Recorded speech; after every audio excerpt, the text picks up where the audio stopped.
Bom, rapaziada, antes de eu vir gravar esse vídeo aqui com vocês, eu fui primeiro entender o que estava se passando e o que era, de fato, né, o que poderia acontecer com o Vasco em relação a essa entrada de ação na justiça e ter ganho, né, ter um parecer de ok para uma recuperação judicial.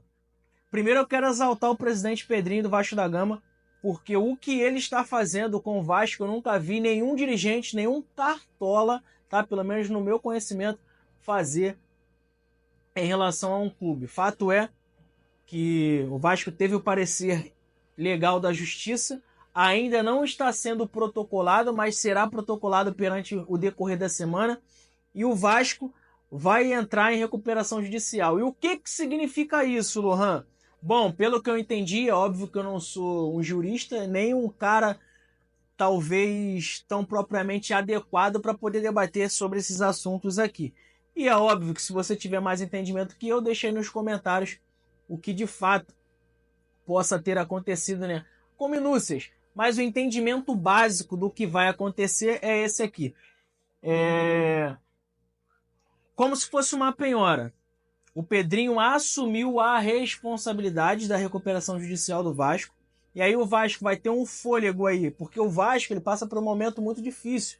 Ele acabou de quebrar um contrato com uma SAF que tinha aportes a receber, e por conta de falta desses pagamentos em relação às obrigações daquele grupo que comprou o Vasco ficou sem receber e aí entrou em uma dívida, né? Já estava super endividado e vendeu justamente por conta dessa dívida. E esses aportes eram fundamentais para que o Vasco não só quitasse as suas dívidas, mas também que ele colocasse o salário desses jogadores que hoje estão no elenco em dia. Fato é que o Pedrinho moveu ali céus e terras para poder tentar assegurar o Vasco nesse momento tão difícil e crítico. E aí ele entrou com essa recuperação judicial perante a justiça, teve o parecer de ok. E o que significa isso, rapaziada? Vamos lá, sei que tá meio redundante, mas é o seguinte. O Vasco vai ganhar um fôlego aí de 1 ano, tá? Então, perante esse 1 ano, o Vasco não tem dívidas, tá? Então, assim, tudo que for de receita que entrar no Vasco, vale a pena se ressaltar, mediante as dívidas que o Vasco tem, tudo que entra no Vasco de receita vai direto para as dívidas. Então, o presidente hoje do Associativo do Vasco, que é o Pedrinho, ele não tem em mãos a gerência do financeiro do clube. Ele não consegue direcionar, por exemplo, os salários dos jogadores. Entrou de exemplo. Vasco assinou lá com Abetano. Quando esse dinheiro entra e bate no caixa do Vasco, o Pedrinho sequer vê esse dinheiro. Sequer ele consegue sentir o cheiro do dinheiro, porque vai direto para as dívidas. Vai direto para... Bateu na conta, vai direto para o ralo esse dinheiro, digamos, né, entre aspas. Então o que ele fez? Entrou com uma recuperação judicial perante 1 ano, né, que é o decorrer dessa recuperação. Ele já contratou uma auditoria, né, uma galera que é especializada no fator financeiro, para que ele consiga arrecadar esse dinheiro, né, que vai entrar a partir de agora, fazendo uma administração assim, vai ser muito robusta, que ele vai conseguir pagar os salários dos jogadores, se bobear até investir, na verdade ele pode até investir 100% desse dinheiro que vai entrar a partir de agora perante 1 ano, sendo que toda, na totalidade, a total responsabilidade em relação ao acúmulo dessas dívidas, porque, tipo assim, a dívida tá lá paralisada, e aí, pelo que eu entendi, né, ela vai ter ali a dívida do Vasco, por exemplo, ela é de 1 bilhão, vamos botar 1 milhão para que as pessoas consigam entender, ela é de 1 milhão, 85% dessa dívida, ela vai ser abatida e o Vasco vai ter que pagar os outros 15%. Então, por exemplo, a dívida é de 1 milhão, o Vasco vai ter que pagar 150 mil, tá? Para poder quitar essas dívidas. E qual é o plano do Pedrinho em relação a isso? Ele vai trazer o Vasco de volta à vitrine para que pessoas de fora, que eu digo investidores, tenham a coragem de investir no Vasco. Porque muito é noticiado que o Vasco tem investidores, tem pessoas, o Sheik tal e o fulano de tal vai comprar o Vasco. Porém, quando as conversas são iniciadas, e teve sim conversa, mas o fato de você conversar e você concretizar uma negociação são mundos muito distantes, entendeu? E aí, o cara vê, pô, tá, mas assim, não tem como, eu vou investir, exemplo, 1 bilhão para comprar o Vasco, vou ter que pagar as dívidas e ainda arcar com os salários desses jogadores do elenco, fazer investimento no elenco, porque o elenco precisa ser reforçado, sendo que esse 1 bilhão é só para segurar a dívida que o Vasco já está devendo. Então, assim, ele vai entrar, o investidor corre de tudo isso, porque ele vai entrar investindo 1 bilhão para poder comprar o clube, já devendo mais 1 bilhão, porque tem que pagar as dívidas do clube, e aí ele vai ter que entrar no loop de fazer contratações, arcar com os salários. Então, assim, por mais que o Vasco seja uma vitrine muito grande do futebol brasileiro, a gente tem que entender que o futebol, mediante a SAF, ele é um investimento. Então,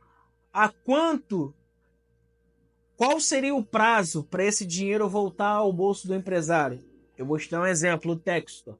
Ele demorou 3 anos, supostamente, para poder... Textor do Botafogo, tá, gente?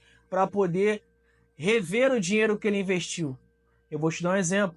Ele montou o time no primeiro ano, chamou medalhões, Chiquinho Soares, pegou Patrick de Paula, que era a ascensão, uma jovem ascensão no Palmeiras, e aí contratou fulano A, fulano B, botou o Botafogo de volta à vitrine, de estar com dinheiro para poder investir. Aí no segundo ano montou um bom time, quase foi campeão brasileiro, perdeu o campeonato na reta final. E aí no terceiro ano, que foi o ano passado, ele é campeão da Libertadores e campeão do Campeonato Brasileiro. Ou seja, trouxe o Botafogo de volta aos holofotes. E aí o que ele fez? Praticamente tirou 50% do time e trouxe jogadores jovens, porque o Botafogo é vitrine. Exemplo clássico, quem jogou praticamente o Campeonato Carioca inteiro foi os jogadores jovens, sub-20 do Botafogo. Então, assim, o cara que foi investir hoje no Vasco, né? Esquece agora um pouco a recuperação judicial.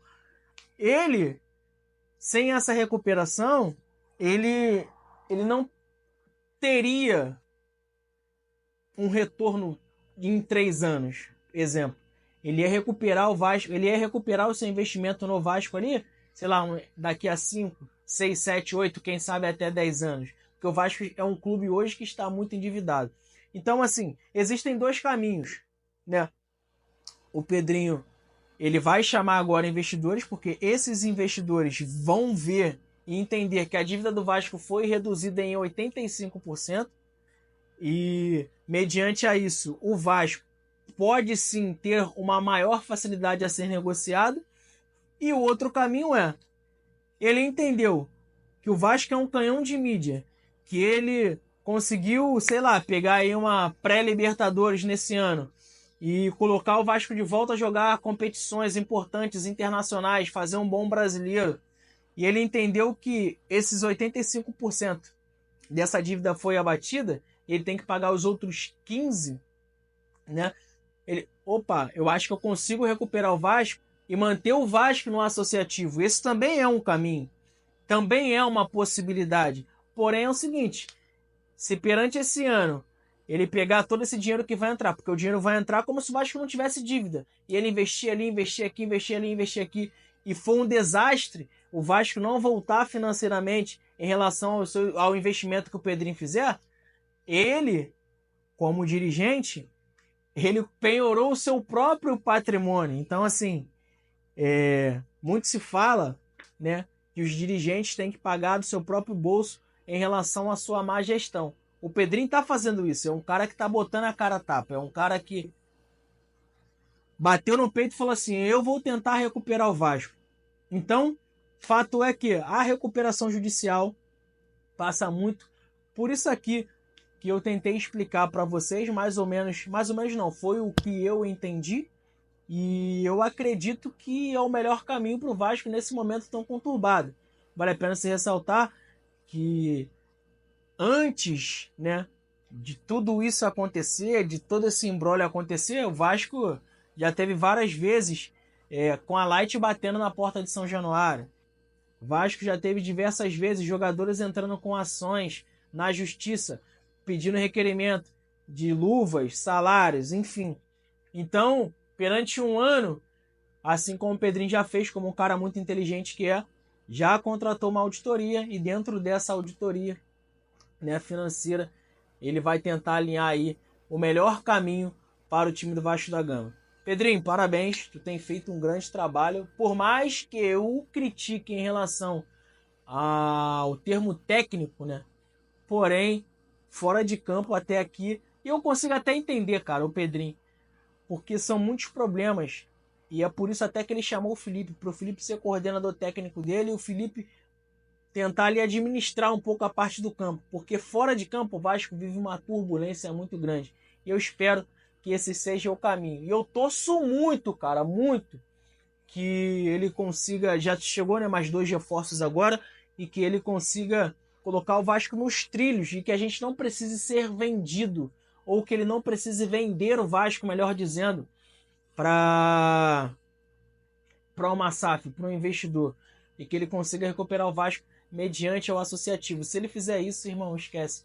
Ele, com apenas 3 anos de mandato, ele será o maior gestor, o maior cartola do futebol brasileiro. Tamo junto.